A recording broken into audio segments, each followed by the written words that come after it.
أمري واحلل عقدة من لساني يفقهوا قولي نحمده ونصلي على رسوله الكريم أما بعد فأعوذ بالله من الشيطان الرجيم بسم اللہ الرحمن الرحیم. میرا نام فصیحہ ہے. آج مجھے جس موضوع پر لب کشائی کا موقع ملا ہے وہ ہے سیرت النبی صلی اللہ علیہ وسلم. لقد كان لكم في رسول الله أسوة حسنة. بلا شبہ یقیناً تمہارے لیے اللہ کے رسول میں بہترین نمونہ ہے. حضرات مجلس، یہ حقیقت تاریخ کے اوراق میں بالکل واضح ہے. مکہ کی آب و گیا زمین پر رسول کی آمد سے قبل انسانیت شرمسار ہو چکی تھی، سماجی ڈھانچہ کھوکھلا ہو چکا تھا اور عورتیں اپنی عزت و ناموس کی متلاشی تھیں.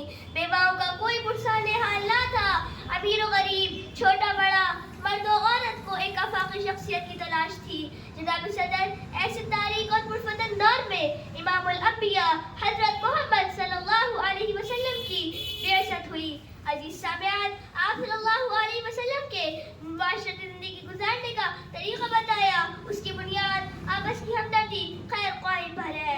اسلامی معاشرے کا مطلب یہ ہے کہ آپس میں مل جل کر رہے، عدل و انصاف کریں اور کسی سے کسی کو تکلیف نہ پہنچے. چنانچہ ارشاد نبی صلی اللہ علیہ وسلم ہے، پکا اور سچا مسلمان وہ ہے جس کسی کی زبان اور ہاتھ سے دوسرا مسلمان محفوظ ہو.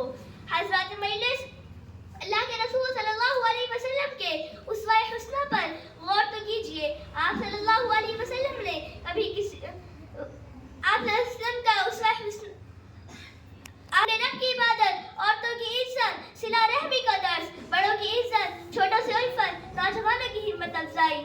عزیز ساتھیوں، آپ صلی اللہ علیہ وسلم کے اسوہ حسنہ پر غور تو کیجئے. آپ صلی اللہ علیہ وسلم نے کبھی کسی کے لیے بد دعا نہیں کی، اینٹ کا جواب پتھر سے نہیں دیا، راستے میں کانٹے بچھانے والوں کو پھولوں کا تحفہ دیا. جناب صدر، سماج کا کوئی گوشہ ایسا نہیں جو آپ صلی اللہ علیہ وسلم کے فیض سے محروم ہو.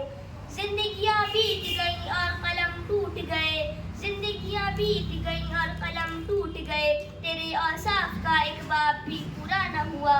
وآخر دعوانا الحمدللہ رب العالمین.